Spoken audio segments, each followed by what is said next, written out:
Day in November, United American Indians of New England and those who support us have gathered on this hill to observe National Day of Mourning.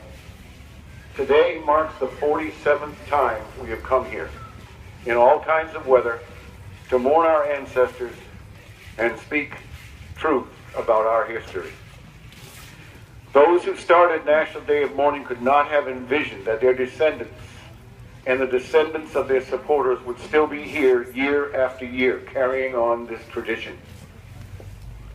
Many of the elders who stood on this hill and organized the first day of mourning are no longer with us, but we feel their spirits guiding us today.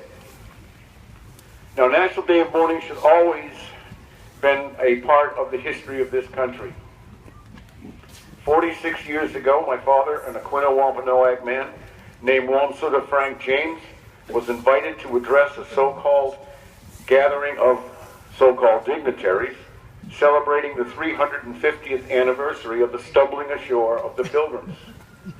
When asked by the organizers of the dinner to provide an advance copy of the speech he planned to deliver, Wamsuta agreed. Within days, he was told his words were not acceptable. The planners of the gathering, fearing the truth, told him he could speak only if he were willing to speak false words in praise of the white man. The organizers were even willing to write a speech for him. After all, they said, and I quote, "The theme of the celebration is brotherhood, and anything inflammatory would be out of place." He refused to have words put into his mouth. National Day of Mourning came into being as a result of his refusal to speak untrue words. Instead of speaking at the banquet, he and many hundreds of native people from throughout the Americas gathered on this hill and observed the first National Day of Mourning, 1970, so many years ago. But what was it that got those state officials so upset? Wamsuta used as a basis for his remarks one of their own history books, Mort's Relation, a pilgrim account of their first year on Indian land. What really happened at the first Thanksgiving, or what some of us call the first Thanksgiving? According to popular myth, the Indians, that's us, and the Pilgrims, that's them, sat down and had a wonderful dinner. Everyone lived happily ever after, the end. Well, that truth has been largely buried for 397 years. In 2020, Plymouth is planning to celebrate 400 years of the same myth. And I don't think that anyone from United American Indians of New England is going to be invited to address that banquet. If we are, rest assured that no advance copy of our remarks will be sent. But here is the truth. The first Thanksgiving did not take place in 1621, when the Pilgrim survivors of the first winter sat down to dinner with their Indian friends. The first official day of Thanksgiving in Massachusetts was proclaimed by Governor Winthrop of the Massachusetts Bay Colony in 1637. And he did this to give thanks for the safe return of men from the colony who had gone to what is now Mystic, Connecticut, to participate in the massacre of over 700 men, women, and children of the Pequot Nation. What is true is that these pitiful European strangers would not have survived their first several years in New England, were it not for the aid of the Wampanoag people. What native people got in return for this help was genocide, the theft of our lands, and never-ending repression. And here's another truth. The reason that the myth makers prefer to talk about the Pilgrims and not the earlier English-speaking colony, Jamestown, is that the Jamestown circumstances were way too ugly to hold up as an effective national myth. For example, the white settlers in Jamestown turned to cannibalism to survive. Not a very nice story to tell the kids in school, now is it? The Pilgrims did not find an empty land any more than Columbus discovered anything. Every inch of this land is Indian land.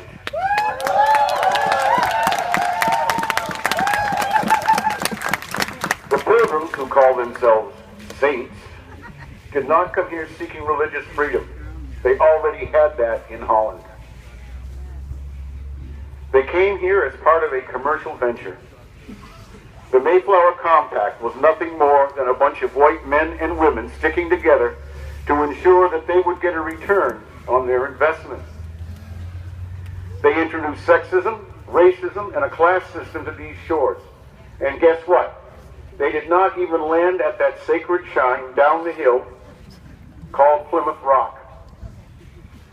And that is a monument to racism and oppression, which we are proud to say we buried not once but twice in 1970 and again in 1995.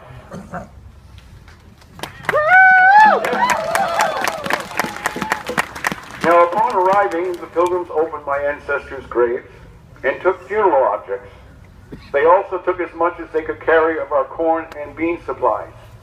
Massasoit, the great sachem of the Wampanoag, knew of this, yet he and the Wampanoag people welcomed and befriended the settlers, saving them from extinction, little knowing how many Wampanoag and other indigenous people would be killed by their guns or dead from their diseases. Need I mention from the North Pole to the South Pole? Later, from the very harbor, we can see from here, the pious pilgrims sold my ancestors as slaves for 220 shillings each. Now, in today's money, that's about $33, give or take. Some would ask what we have gained by observing National Day of Mourning since 1970. The very fact that you are here is perhaps our greatest gain.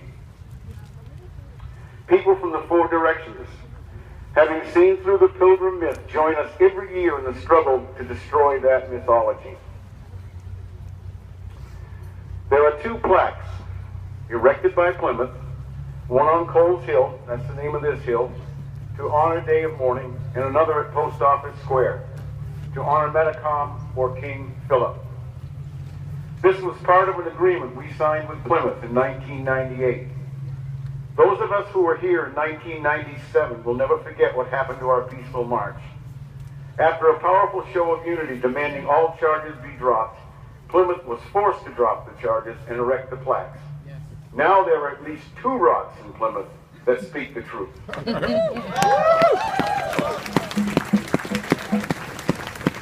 The placement of these plaques does not end the need for us to continue to come to Plymouth and speak the truth. We will do so as long as sports teams and schools continue to use racist team names and mascots. Yes. Yep. And as a little bit of an aside, I love the Chicago Cubs. Yes. I really do. We will continue to gather on this hill until the U.S. military and corporations stop polluting our mother, the earth. Right.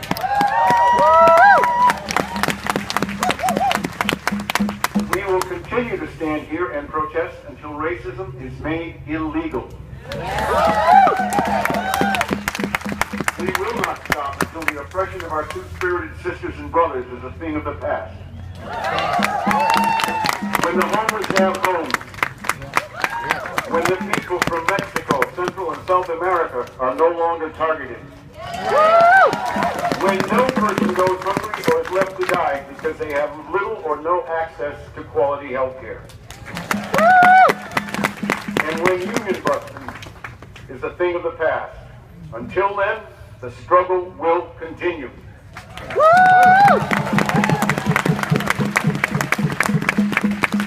That first National Day of Mourning in 1970 was a powerful demonstration of Native unity.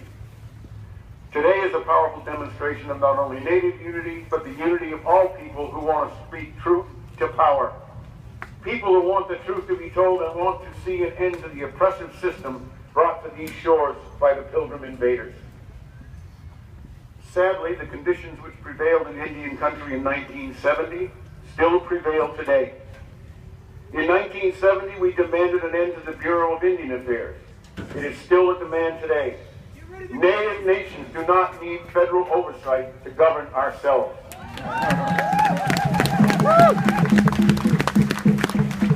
Those who started Day of Mourning spoke of terrible racism and poverty. Now more than ever, we all know that racism is alive and well. Not only Native people, but many people from the four directions are mired in deepest poverty. Every winter, millions of people are forced to make a better choice between heating and eating. Native youth suicide and school dropout rates, our rates of alcoholism, continue to be the highest in the nation. And today we are facing a very serious threat to the beautiful land and water. I am speaking in particular of the Dakota Access Pipeline. Go ahead, you can boo. All right. I don't mind getting booed once in a while. The plan is to put a pipeline under the Missouri River. The city of Bismarck did not want this pipeline, so it has been moved to go right by Standing Rock. This threatens their land and water, desecrates their sacred land, threatens the water of millions. We pray and stand with the people of Standing Rock.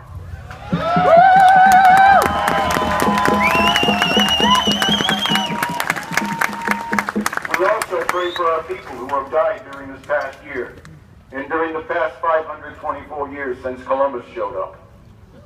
I hope that you will join me in grieving too for our sisters and brothers in all countries, human beings who are referred to by this government as collateral damage. Keep in mind that for centuries, people throughout the Americas have been the collateral damage of the European invasion.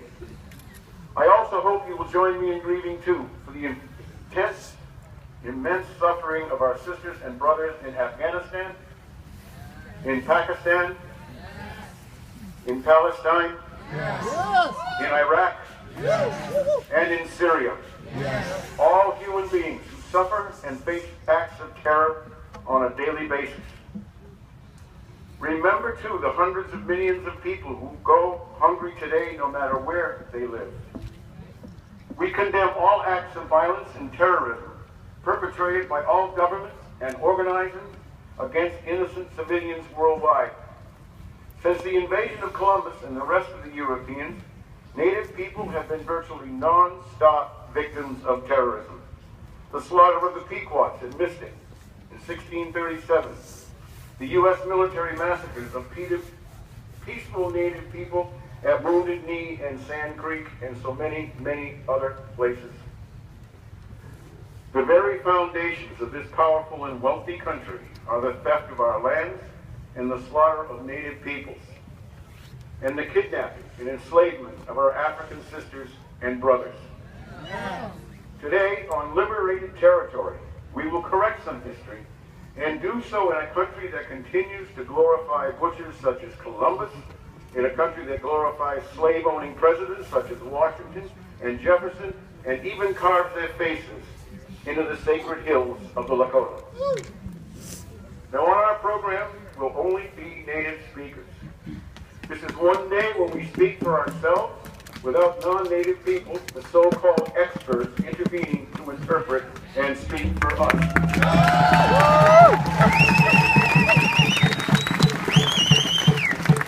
Our very presence frees this land from the lies of the history books, the profiteers, and the myth makers.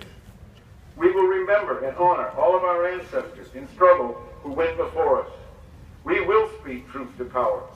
We will remember in particular all of our sisters and brothers, including Leonard Peltier, Mumia Abu Jamal, and Oscar Lopez Rivera, who are caged in the iron houses. In 1970, very few people would have given any thought to the fact that the indigenous people of this hemisphere do not look upon the arrival of the European invaders as a reason to give thanks. Today, many thousands stand with us in spirit as we commemorate our 47th National Day of Mourning. And to our beautiful Native youth, I say, learn about and remember what your ancestors went through to bring you here. And we are like the dirt, like the sand, like the tides, we shall endure. In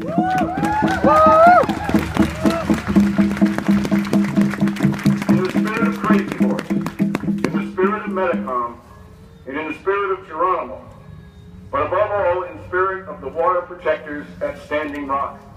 And let's consider this, we are not vanishing. We are not conquered.